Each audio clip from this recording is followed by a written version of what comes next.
Wednesday Night Live, coming to you on a Monday. Well, no, you'll see it on Wednesday, but we're broadcasting it live on Monday so you can watch it canned live on Wednesday. Does that sound kind of like well, never mind. Kind of like politics, you know? Doesn't have to make sense. You know, I remind you every week about Compassion and Hope Pregnancy Center. Please, I'm going to remind you again. I was watching an ad on TV today for Shriners Children's Hospital, and it occurred to me that I'm not allowed to say make an ad or make a pitch asking for specific amounts of money. I can say that Compassion and Hope Pregnancy Center could certainly use your help, and that means money and other things. And so every week I try to encourage you to call 478-HOPE. 478-HOPE. What a great name for an organization whose whole idea is compassion and hope. Not the hope and change that we got from you know who. Compassion and hope. Compassion for mothers to be, maybe mothers who are struggling with whether or not they should have an abortion. Compassion and Hope is all about life. It's a Christian organization staffed by Christian people who believe that in the sanctity of life and that it's important to bring that life into the world whole. They don't sell baby parts like that organization that you know. It gets millions and billions of dollars for, among other things, selling baby parts. Compassion and Hope does one thing. They give compassion and they give hope. So won't you please call them? Remember, now it's going to change shortly, but for the nonce, for the time being, the area code for the entire state of Idaho is 208.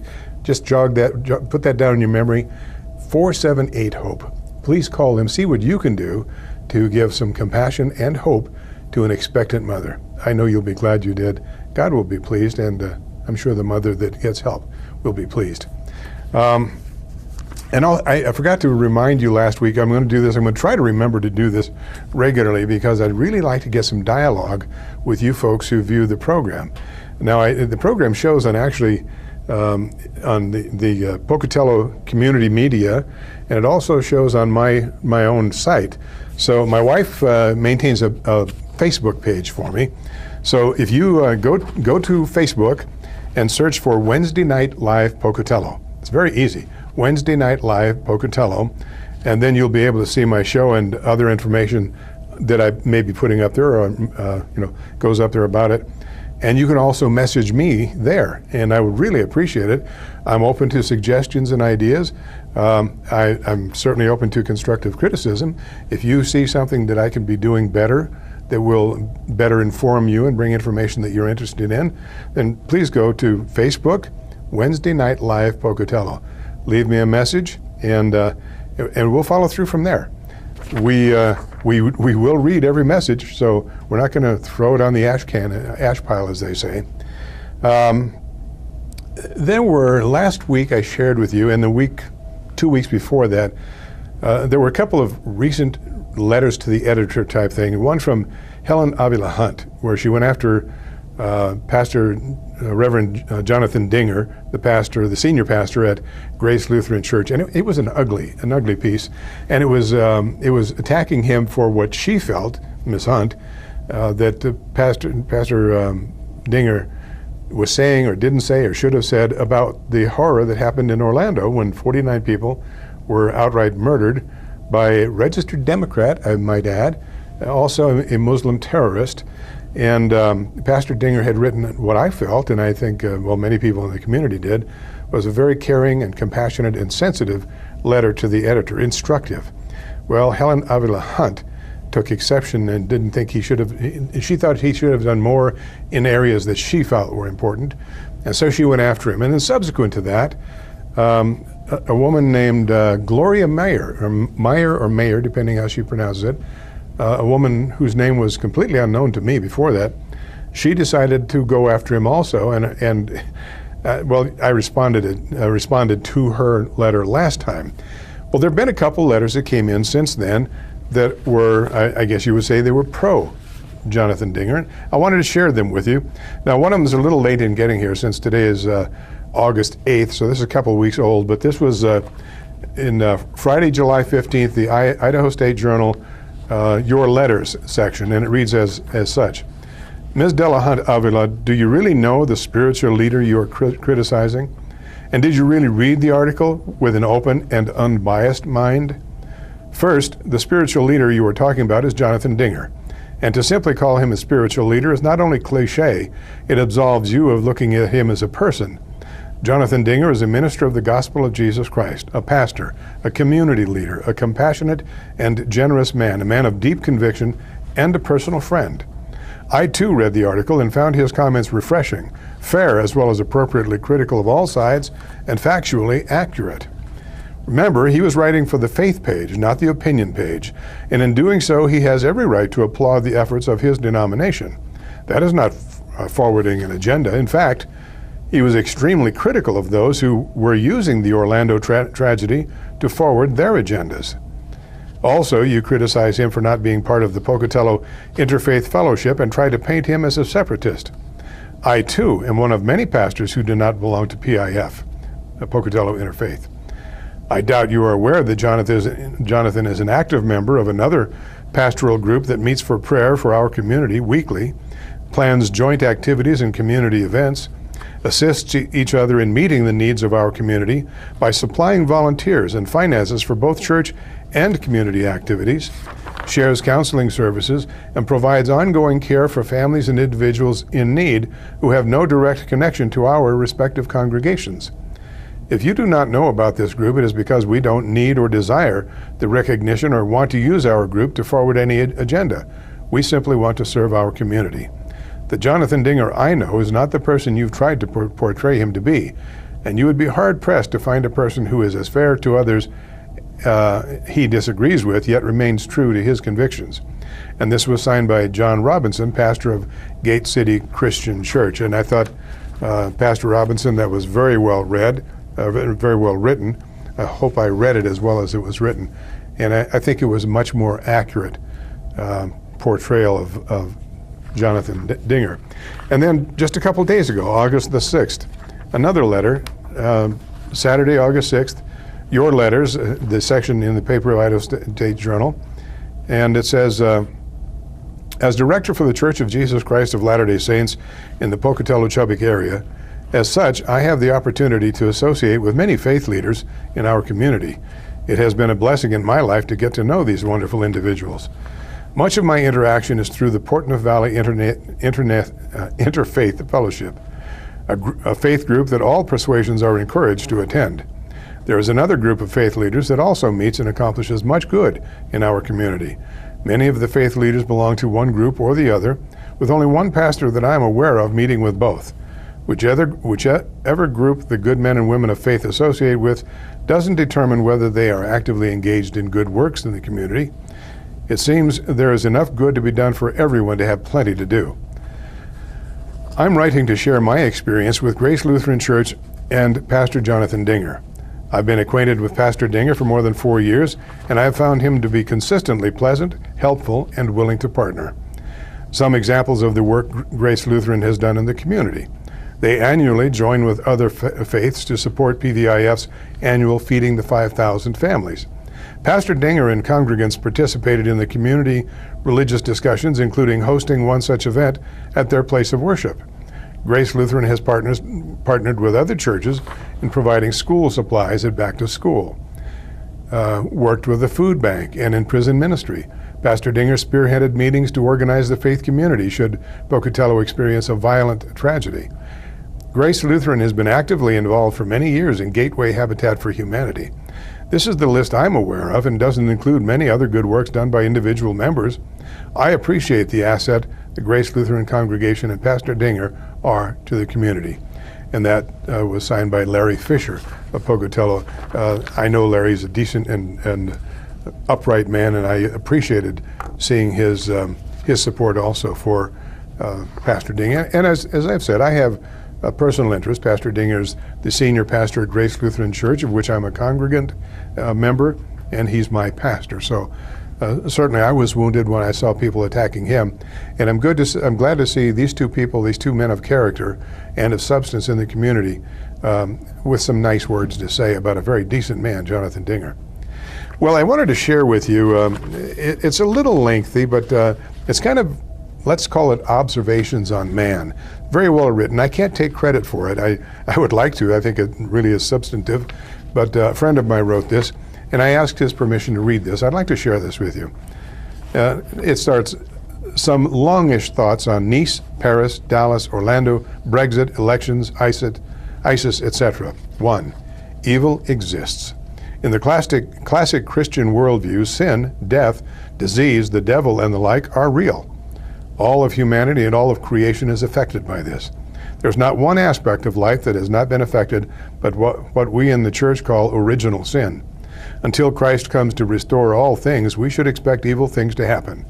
Now, that doesn't mean that there shouldn't be a pursuit of truth, justice, mercy, etc., but we should be prepared to be disappointed if we're looking for heaven on earth.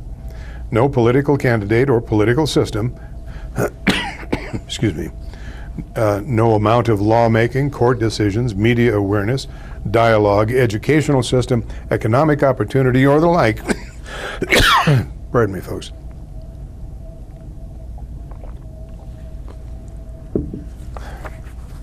I took an allergy pill and that dried me out, and now I've got a dry throat. Forgive me. Or the like will solve or eliminate the problem of evil. The purpose of government is to restrain evil, promote the good, and protect the life and property of its citizens. Pardon me. As Chesterton said, once abolish the God and the government becomes God.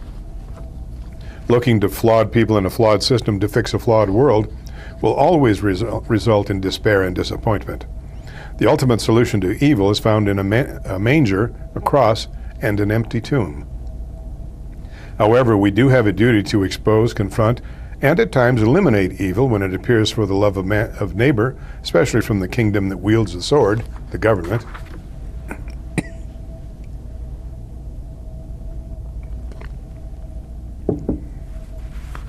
Worldviews matter. Who are we? Where did we come from? Where are we going? What should we do about it? Can you answer these questions in a coherent and systematic way, and by doing so account for what is observed in the world? It's going to be a long read, folks. I'm sorry. How you answer these questions will lead you to better understandings of things like natural law, justice, freedom, the purpose and role of government, etc. If we can't agree on the answers to these questions, how can we agree on what things like truth, justice, or virtue are? If we have very different understandings and definitions of these words, our conversations will be nonsensical. If you believe that all of the world should be under the banner of Islam, your answers to these questions will be different from those who hold to classic Christianity or secular progressivism for that matter. Beliefs have consequences, and not all beliefs or actions are equal or beneficial. 3. We are living in an era of both transition and dissolution. For centuries, Western civilization operated under certain assumptions about the universe, man, the rule of law, and the pursuit of truth and virtue. These assumptions, such as a created and rational universe, a fallen but redeemable humanity, and the pursuit of objective good and beauty, are no longer held by most, and in fact are under attack in some quarters, and have been for several generations. When this happens in a culture, there are growing pains or perhaps death pains, and a constant sense of anxiety and uncertainty. As communal beings, all of us crave a sense of connectedness and purpose. By removing the foundations, people fall and flail and lash out to try and grasp at something that makes sense and creates a form of cultural coherence.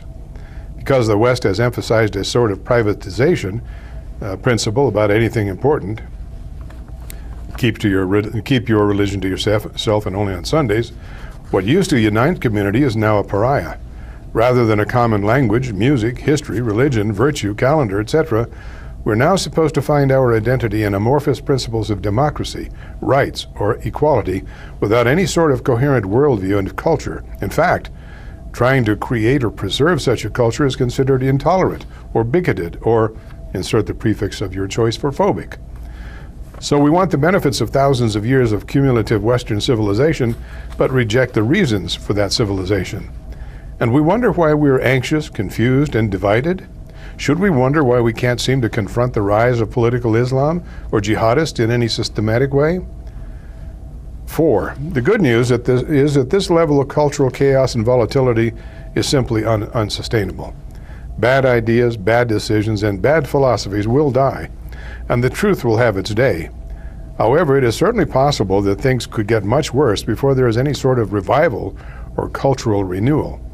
In history, this sometimes came because of significant war or complete economic collapse, or often both.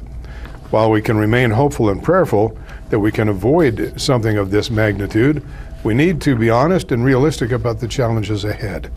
So let's start working on our worldviews as we confront evil, pursue truth, and winsomely present the worldview and culture that made Western civilization such a potent force for good. And finally, remember that in the end, a broken world isn't the final destination anyway, since in the Christian worldview, there's also the resurrection of the dead and the life of the world to come. I thought that I liked the way that was put together, and I thought it was pause for thought, because we keep looking to man to correct the problems, and man isn't going to correct the problems. We're going to have a role in it, of course, but if we don't return to our roots, if you will, our Judeo-Christian roots, we'd have nothing to stand on for man to do that. Well, we're in the political season, and before we get to, another part of the political season, I wanted to show you, now this is how politics works, really, okay? Well, listen to this. This is a formula. Each and every one of you can apply it if you wish, okay? I told my son, "You will marry the girl I choose." He said, "No." I told him, "She's Bill Gates' daughter." He said, "Okay." I called Bill Gates and said, "I want your daughter to marry my son." Bill Gates said, "No." I told Bill Gates, "My son is the CEO of World Bank." Bill Gates said, "Okay." I called the president of the World Bank and asked him to make my son the CEO. He said, "No." I told him, "My son is Bill Gates' son-in-law." He said, "Okay." That's exactly how politics works. I should have asked you to take notes. Okay, well, a couple other things that I wanted to share with you. I don't know, do you ever read Dear Abby? And what was the other one? There was Dear Abby and her sister, I forget. They were actually both wrote these silly columns. Well, here are a couple of things from Dear Abby. And she admitted that she was unable to, she couldn't explain these. So these are a couple of Dear Abby letters, okay? You ready for this? I'll have to put my glasses on. This type's a little, Dear Abby, a couple of women moved in across the hall from me. One is a middle-aged gym teacher and the other is a social worker in her mid-20s. These two women go everywhere together, and I've never seen a man go into or leave their apartment. Do you think they could be Lebanese? Okay, yeah, I guess you had to read it. Okay. Dear Abby, I'm a 23-year-old liberated woman who has been on the pill for 2 years. It's getting expensive, and I think my boyfriend should share half the cost, but I don't know him well enough to discuss money with him.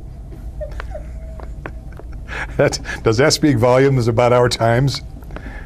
Dear Abby, I've suspected that my husband has been fooling around, and confronted with the evidence, he denied everything and said it would never happen again. It's all in the way you phrase things, you know. Like the preacher asked Margaret, Margaret, what was the last thing that Freddie said to you? She said, Freddie said, "Put down the gun, Margaret." Oh well. Dear Abby, our son writes that he's taking judo. Why would a boy who was raised in a good Christian home turn against his own? I think we're talking big time confusion here. Dear Abby, I joined the Navy to see the world. I've seen it. Now how do I get out? And I like that one. Dear Abby, my 40-year-old son has been paying a psychiatrist $50 an hour every week for 2.5 years. He must be crazy. Some of these, I mean, you know, they're just fact, folks. Dear Abby, my mother is mean and short-tempered. I think she's going through mental pause. Dear Abby, you told some woman whose husband had lost all interest in sex to send him to a doctor. Well, my husband lost all interest in sex and he is a doctor. Now what do I do? Dear Abby, I have a man I can't trust. He cheats so much I'm not even sure the baby I'm carrying is his. I guess that's unsure, you know, what was it? Uncertain of the conflict or the concept? Okay, here's another. Safe at last. I took my rebel flag, which you can't buy anymore, and I peeled the NRA sticker off the front door. I took down my rebel flag. I disconnected my home alarm system and quit the ineffective neighborhood watch. I bought 2 Pakistani flags and put one on each corner of the front yard. Then I purchased the black flag of ISIS, which you can buy on eBay, and put it in the center of the yard. Now, the local police, sheriff, FBI, CIA, NSA, Homeland Security, Secret Service, and other agencies are all watching the house 24/7. I've never felt safer, and I'm saving $69.95 a month that ADT charged me. Plus, I bought burqas for my family when we shop or travel. Everyone moves out of the way, and security can't pat them down. Safe at last. Only in America. Okay, what do we have here?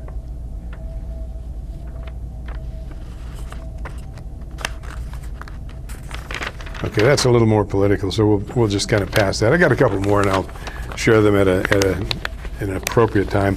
Well, now we've all been watching the fun with Hillary and Trump, and boy, what a pair to draw to. And we're stuck with them. Have you ever? I'm sure you've noticed, as I have, every election cycle that comes up, especially for president, it's a choice between evil and worse, or worse and evil, however you want to characterize it. So we have Hillary, who has 40 years been a proven crook, deceitful. I don't even know all that. I mean, there are so many words to describe here that are negative that the list is too long to read. That's Hillary, and yet, as of this morning, she's ahead in the polls as far as electability, and that just, if it doesn't scare the pants off you, then maybe you're already naked. I don't know, because this is scary. And then there's Trump, Mr. I'm a Christian, but I never had to ask God for forgiveness. What? Hello? Did he miss something in the resurrection thing? The forgiveness thing? Trump, who every other word from his mouth is me, myself, and I. With the most ludicrous hairdo I think I've ever seen, not just on a presidential candidate. I mean, so here's the multi-billionaire who is, he's like one of those puff fishes that just blows up in an instant. And these are our two choices for president. A lying thief who has degraded the nation in so many ways, has, I think, been a traitor to the nation. And then we've got this braggart from New York who doesn't know how to call anybody by their right name. It's scary. Well, let's talk a bit about Hillary. Now, this comes as a conveniently forgotten fact. You may remember this. Back in 1969, a group of Black Panthers decided that a fellow Black Panther named Alex Rackley needed to die. Rackley was suspected of disloyalty. Rackley was first tied to a chair. Once safely immobilized, his friends tortured him for hours by, among other things, pouring boiling water on him. When they got tired of torturing Rackley, Black Panther member Warren Kimbrough took Rackley outside and put a bullet in his head. Rackley's body was later found floating in a river about 25 miles north of New Haven, Connecticut. Perhaps at this point you're curious as to what happened to these Black Panthers. Well, in 1977, that's only 8 years later, only one of the killers was still in jail. The shooter, Warren Kimbrough, managed to get a scholarship to Harvard and became good friends with Al Gore. He later became an assistant dean at an Eastern Connecticut State College. Isn't that something? As a 60s radical, you can pump a bullet into someone's head, and a few years later in the same state, you can become an assistant college dean. Only in America. Erica Huggins was the woman who served the Panthers by boiling the water for Mr. Rackley's torture. Some years later, Miss Huggins was elected to a California school board. How in the world do you think these killers got off so easily? Maybe it was in some part due to the efforts of two people who came to the defense of the Panthers. These two people actually went so far as to shut down Yale University with demonstrations in defense of the accused Black Panthers during their trial. One of these people was Bill Lon Lee. Mr. Lee, or Mr. Lon Lee, as the case may be, isn't a college dean. He isn't a member of a California school board. He is now head of the United States Justice Department's Civil Rights Division, appointed by Bill Clinton. Okay, so who was the other Panther defender? Is this other notable Panther defender now a school board member? Is this other Panther apologist now an assistant college dean? No, neither. The other Panther defender was, like Lee, a radical law student at Yale University at the time. She is now known as the smartest woman in the world. She's the former Democratic senator from the state of New York, our former First Lady and the former Secretary of State, the incredible Hillary Rodham Clinton. And now, as Paul Harvey says, you know the rest of the story. We tend to forget, you know, one of the scary things about this election cycle is so many of the people who are going to be born weren't even born when she was up to her original shenanigans back in the Arkansas State House. Many of the people who are going to and have, you know, been raising the banner for Hillary have just turned, or shortly before, old enough to vote. They don't know her history. And sadly, many of them really don't care. All right. The folks speaking out against Trump are helping me make up my mind a little more easily every day. Is he the perfect candidate whose thoughts mirror mine on all fronts? Nope. Does he say everything that I wish he would say? Nope. And am I absolutely sure his motives are absolutely pure? Nope. Can I point to any Democratic politician that I like better? No. Is there any of the rhino politicians I like better? Nope. Am I going to sit home, refuse to vote, and let Hillary win because he is not perfect? Nope. Do I like what I've seen for the last 7.5 years with the idiotic bum that has his feet on our White House furniture? Nope. Do I like the fundamental changes that the same jerk has brought about in our America? Nope. Okay, your turn to decide what you're going to do about it in 3 months. Trump facts. Obama is against Trump. Check. The media are against Trump. Check. The establishment Democrats are against Trump. Check. The establishment Republicans are against Trump. Check. The Pope is against Trump. Check. The UN is against Trump. Check. The news is against Trump. Check.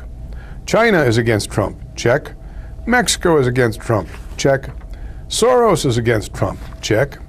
Black Lives Matter is against Trump. Check. MoveOn.org is against Trump. Check. Planned Parenthood is against Trump. Check. Hillary and Bernie are both against Trump. Check. Illegal aliens are against Trump. Check. Islam is against Trump. Check. Hateful, racist, violent liberals are against Trump. Check.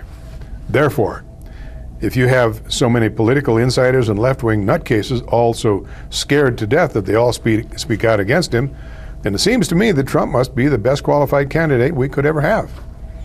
I don't know who wrote this. I got a kick out of this because it, well, plus, he's not a lifelong politician. Check.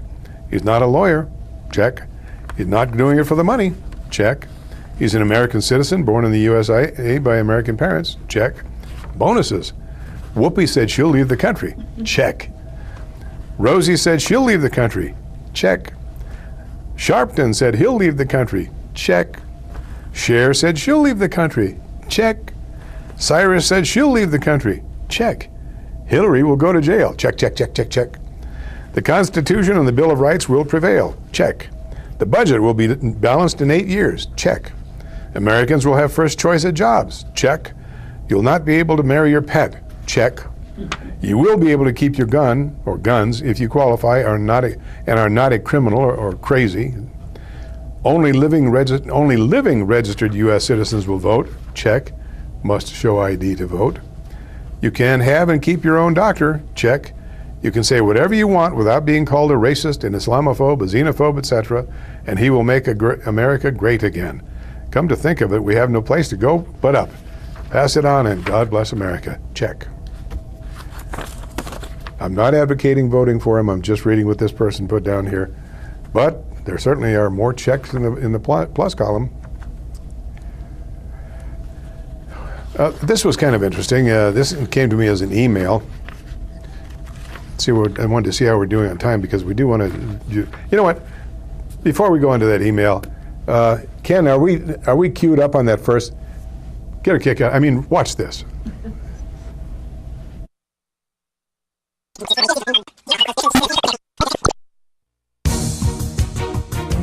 Good day, you all. Good day. Apparently, some things are going down right in Philadelphia at the League NC convention. We have Bernie Sanders supporters upset, and the bikers for Hillary are headed to the DNC. Yes, they are. Take a look. Take a look.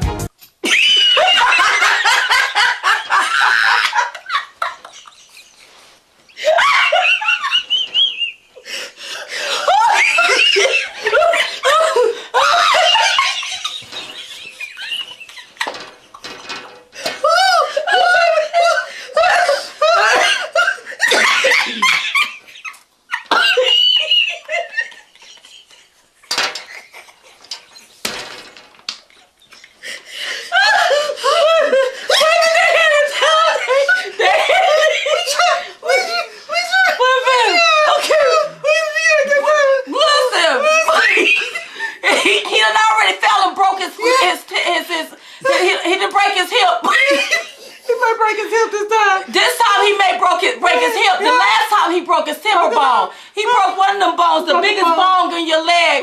This time he may break a hip. We don't know what he is headed to Philadelphia. He's the bikers. He's Bikers for Hillary. He's the head of the Bikers for Hillary. Look, if you want to support him, I mean, this is what he's doing. And everybody watch out. Everybody watch out because the bikers are on their way there at the DNC convention to help control the breakout with Bernie Sanders supporters. Yes. Yeah, if we have any more things that we're going to be part on, we will come back and try to come back and keep you updated more. In the meantime, in between time, you all have a good day. Bye-bye.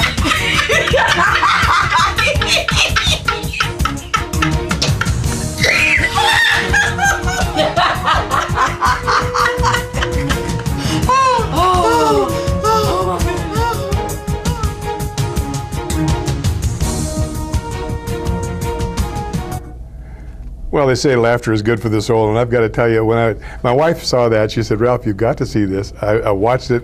I was laughing as hard as those ladies, and I had tears streaming down my face, watching their tears streaming down their face. Bikers for Hillary, and that was, I love his manly bicycle. Oh yeah, it's just they were laughing so hard. I'm surprised they didn't have a problem there, and I loved that. I hope you got a big kick out of that. That was good. We've got one more we're going to show you, and it takes a minute to get queued up for this next one. So let me share something else with you. This came as an email written by a fellow named Mike Green, and Mike Green is a former NYPD detective, and he writes, "Some of you know I'm a former NYPD detective and former Orange County Sheriff's candidate." Now, I don't know if that's Orange County, California, or Florida. It doesn't really matter. "I conducted local level investigations through high level national and international level investigations, terrorism, espionage, international abductions, crimes on the high seas, etc. Many of us saw the FBI director's speech yesterday." Obviously that's about 2 weeks old now. That after Comey described a mountain of very serious wrongdoing, his agency was not going to recommend prosecution of the case. Like many of us, I smelled a rat. So I conducted my own investigation. The results of my investigation will astound you and show a clear path to corruption. Here's my step-by-step breakdown of this seemingly corrupt decision. 1. Lynch, Attorney General Loretta Lynch, was appointed as U.S. Attorney in Brooklyn, New York from 1999 to 2001. Who appointed her? Then President Bill Clinton. Lynch resigned in 2001 to join the law firm Hogan & Hartson. This is the same law firm that represented the company MX Logic. MX Logic was the company Hillary first used to set up her private email server and account. Executives from this law firm have also donated to the Clintons. From 2003 to 2005, Lynch served as a member of the Federal Reserve Bank of New York.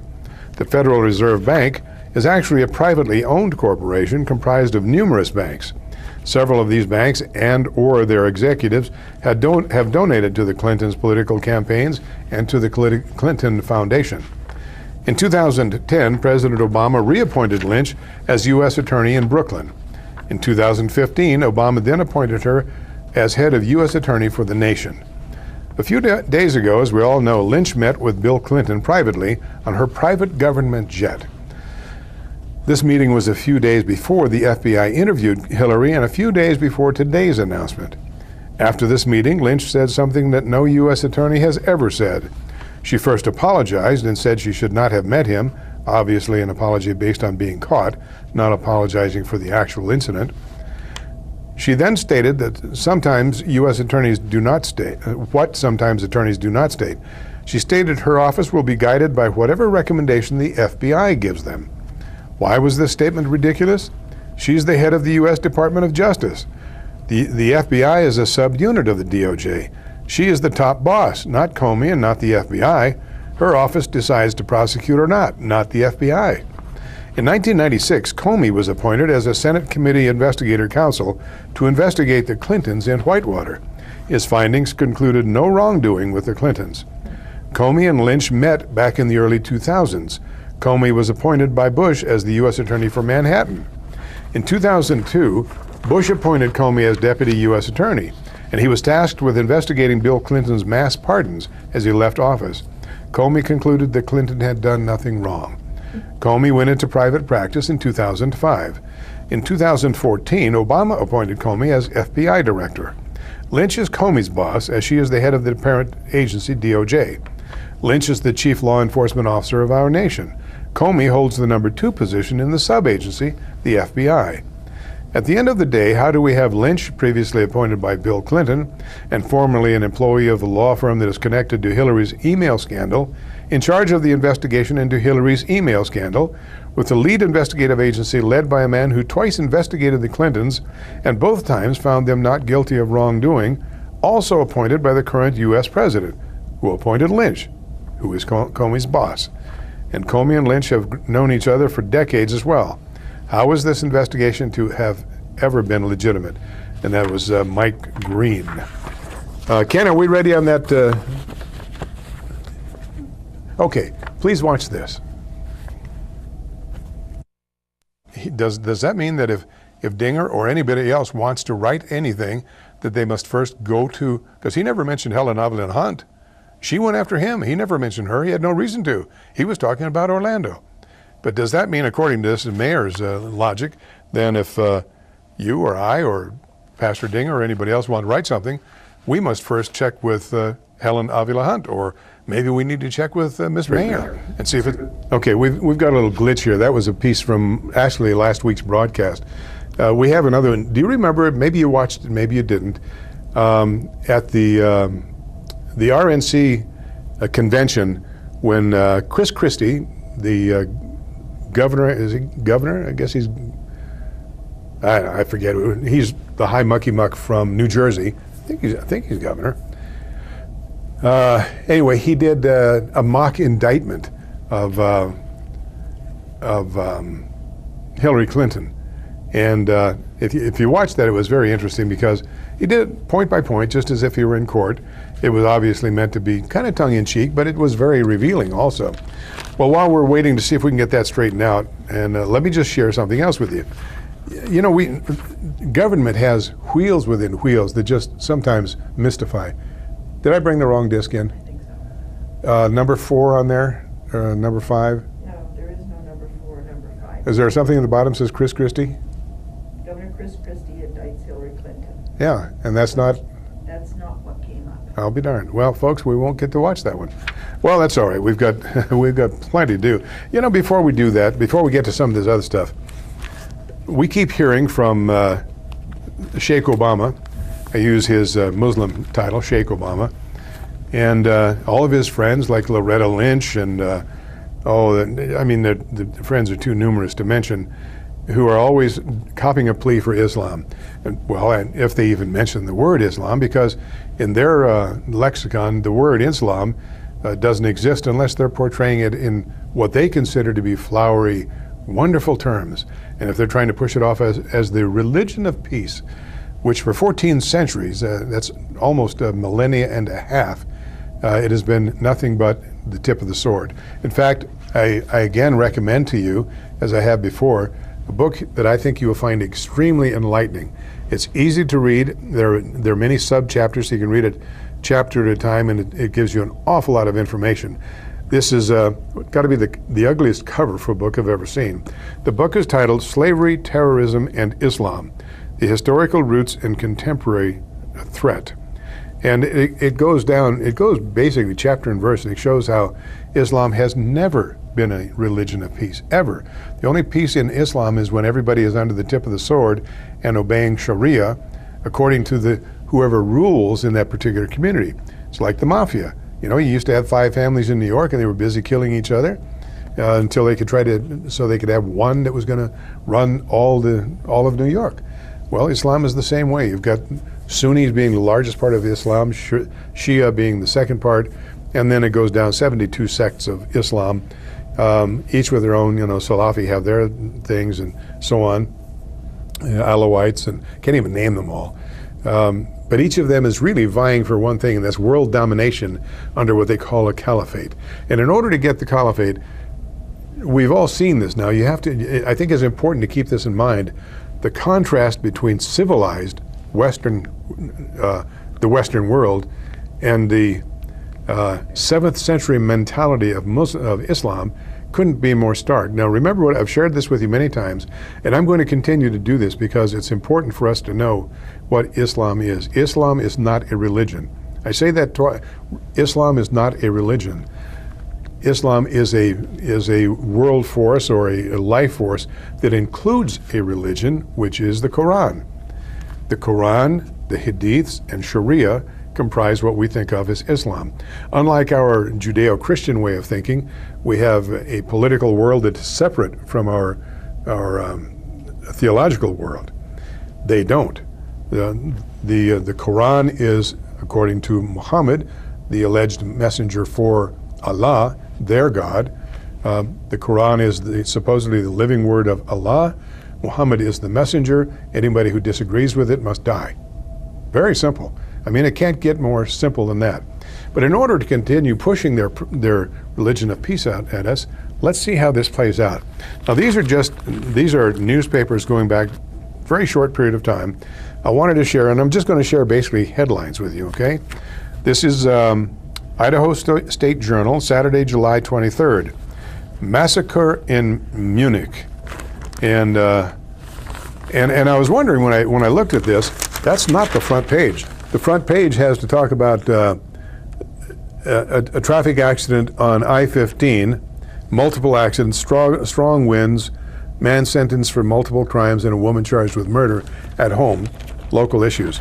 And yet here we're talking about a world issue. It's on the second page. It took up a pretty good portion of the page, unusual. All right, at least 9 dead in shooting in Germany. A gunman opened fire in a crowded shopping mall at a nearby McDonald's, killing 9 people and wounding at least 10 others in a rampage. Authorities called it an act of terrorism. It was the 3rd major act of violence against civilians in Western Europe in 8 days. The previous attacks in the French resort city of Nice and on a train in Bavaria were claimed by the Islamic State group, who want a one world caliphate under the ISIS banner. The attack started shortly before 6 p.m. at a McDonald's across the street from the mall, which was filled with people doing their weekend shopping. Terrified shoppers ran from the scene, some carrying babies and pushing strollers. Okay, that's here again. That was Saturday, July 23rd. Okay, and let's see, Friday, July 15th. Well, I'm out of order. Now this is also in the ISJ, and this one made the front page. Kudos to the ISJ. They finally got something of world importance on the front page above the fold. Over 75 people killed in France after a truck plows into a crowd. We know now that there were actually 84 people killed by this Islamist who declared his allegiance to ISIS. And they're finding out that he was planning this for close to a year in concert with others. It wasn't a random act by one nut job yelling Aloha snack bar. It was a concerted effort where one nut job did the job. And it's so this nut job takes a truck and runs over and kills 84 people, 10 of which were children. This is the religion of peace and how they plan to bring Islam to us and make us part of their world caliphate. July 15th, horror returns to France as truck plows down scores, and this goes to this whole thing. Another act of peace by the religion of peace, where murder is the word of the day. And what do we have here? This may be just a random ad here. Let's see. Oh, Kerry seeks Russia's help on Syria, and that, of course, has to do with the world going crazy. Among the victims, all right, following up Sunday, July 16th, among the victims, many children, 10 children, and Hollande, the president of France, is under fire for not having anticipated it. And Hollande had the chutzpah to, out of one side of his face, say it's the religion of peace, and say in the other, we're going to get these guys. Okay, attacker in Nice had rage-filled history. This is Monday, July 18th. Turns out that this guy was something of not only a nutcase, but kind of a playboy. He liked all those Western things like drinking and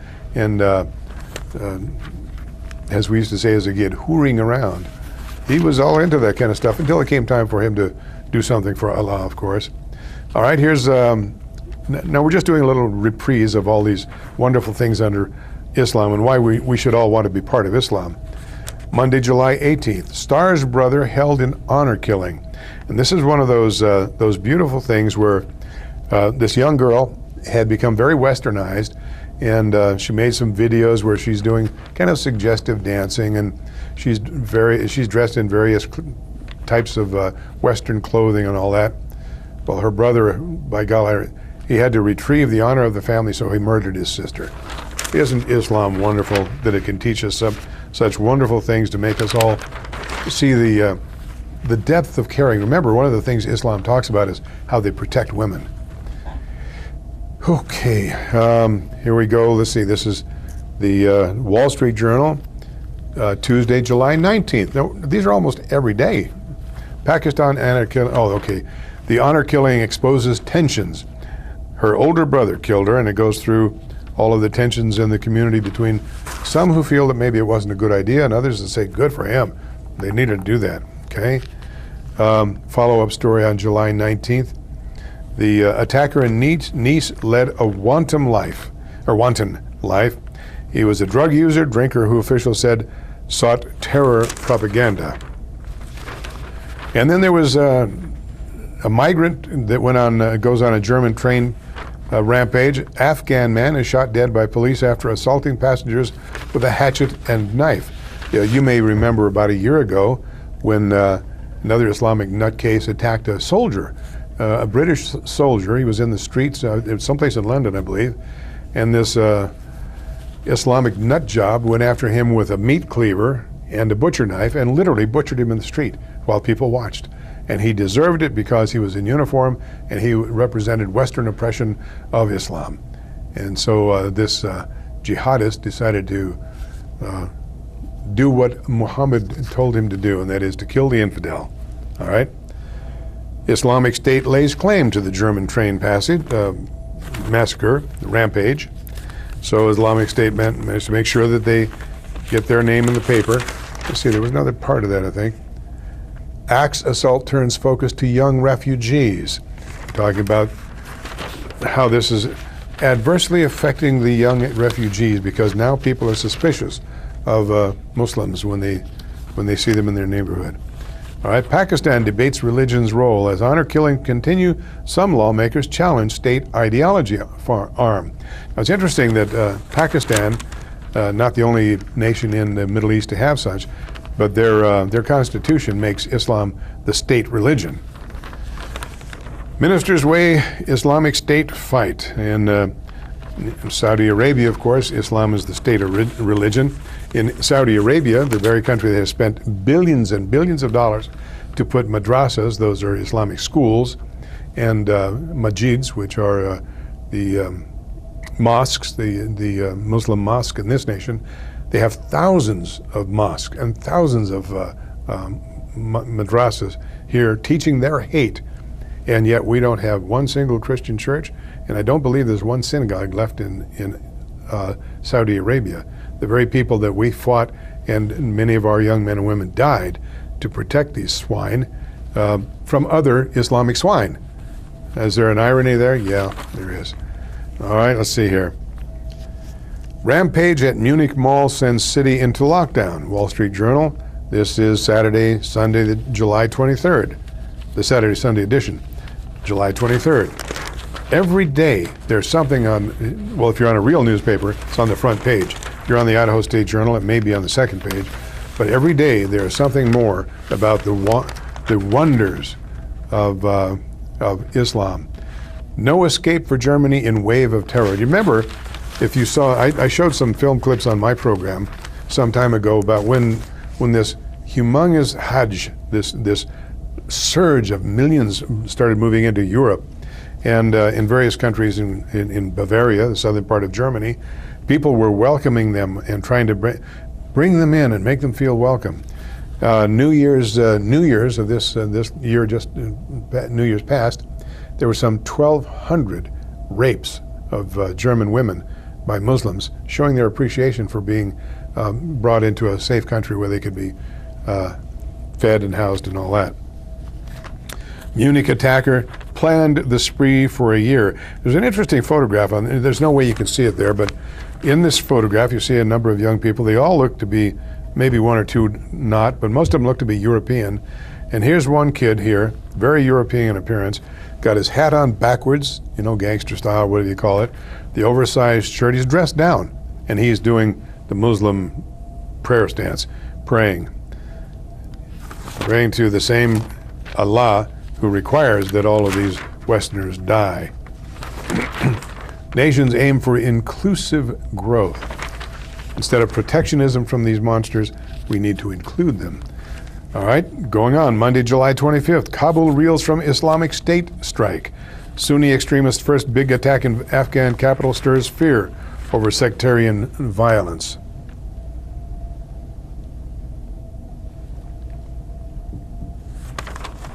And the story, of course, is in there. And I'm purposely just reading you headlines, just to show you the constant drumbeat. That was on the 25th.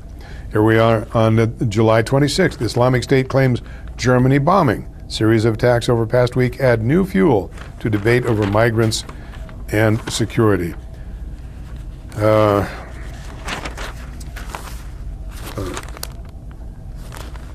Okay. August 3rd, thousands attend priest's funeral. And if you saw this, this is horrific. But just as a recap, a French priest in the church at the altar giving mass is attacked by some of the Religion of Peace soldiers who decapitated him at the altar after saying Islamic prayers at the altar, the Christian altar, and then decapitating the priest. And one of them was a photo that didn't get too much circulation. One of them was proudly holding the head of this 84-year-old cleric who was giving mass. He was in the midst of the Catholic Mass, the highest of holy rites in the church, and these monsters decapitated him. And the Pope invited the highest cleric in the Muslimdom to come into the basilica to pray. That's like inviting Satan into heaven. I mean, it's just it's mind-boggling. Very interesting, because the Europeans, and certainly the French have been moving away from Christianity and any kind of religion for a long, long time. And if you go to a European church in most countries that claim to be Christian in theology, you find most churches are all but empty. Very few churches. And of course, churches in Europe are part of the state. They will call themselves Catholic or Lutheran or whatever they are. Lutheran is a state, is a state church in, I think in Denmark, Norway, I believe Sweden. Many of those, and it's been back and forth in Germany. It was Catholic, it was Lutheran, it was Catholic. Lutherans as a Christian denomination were completely wiped out of all of Soviet Union. And every single Lutheran minister in Soviet Union was tracked down and murdered or sent to the Gulag, where they just died. So Lutheran churches in the former Soviet Union are now in their resurgent infancy, and they're rebuilding the faith. But most of Europe is very secular. And I'm wondering now, because oftentimes it takes things like this, I'm wondering now if Europe will start looking back toward their Christian roots, if they will start wearing out the knees on their trousers.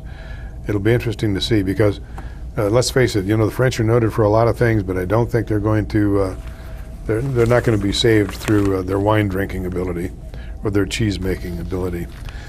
All right, so remember now, these are just basically every day. Saturday, Sunday, August 6th and 7th, just passed. Islamic State seizes about 3,000 in Iraq. Islamic State captured about 3,000 Iraqis fleeing fighting near the northern city of Mosul. The seized civilians are at risk of being used as human shields. The fighters from the Sunni Muslim extremist group accused those attempting to flee of forsaking the land of jihad for the land of infidels. The militants shot dead 12 young men and seized the rest of those fleeing. And we've seen this time and again, where these wonderful warriors, the jihadists, the soldiers of Islam and the Prophet's soldiers, where they will literally take women and children and use them as shields rather than fight like men. Donors question charges charities funds aided Hamas. World Vision, a huge Christian organization that has done a lot of good in the world. Well, it says prosecutors charged Mohammed El Halabi, director of the Gaza branch of World Vision, with providing Hamas with up to $7.2 million over more than 5 years. Hamas used the money to buy weapons, construct attack tunnels into Israel, and build military bases. And so, remember what I shared with you recently when we were talking about Erdogan, who is the head of Turkey, the state of Turkey. He says to them, the Muslims, let's see here, modern Islamists have often viewed democracy not as a value in itself, but merely as a tactic to bring about a true Islamic order. To them, the voting booth was simply the most feasible way to dismantle secular systems. In 2005, Mr. Erdogan let slip that he viewed democracy as just a vehicle.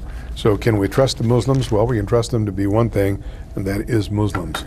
Well, we're at the end of the hour, and I had a few stumbles in there. Forgive me for my coughing jag. Boy, I got dried up and I couldn't talk. But I appreciate your watching and sticking with it. I hope you'll share this. In the meantime, please join us again now every Wednesday night. And as I told you, you can go to I don't have the address. What's that address again for the Facebook page? On Facebook. Yeah. It's just Wednesday Night Live Pocatello. Wednesday Night Live Pocatello on Facebook. God bless you. Pray for our nation. Pray for Israel. Love your children and your family. God bless you. See you next week.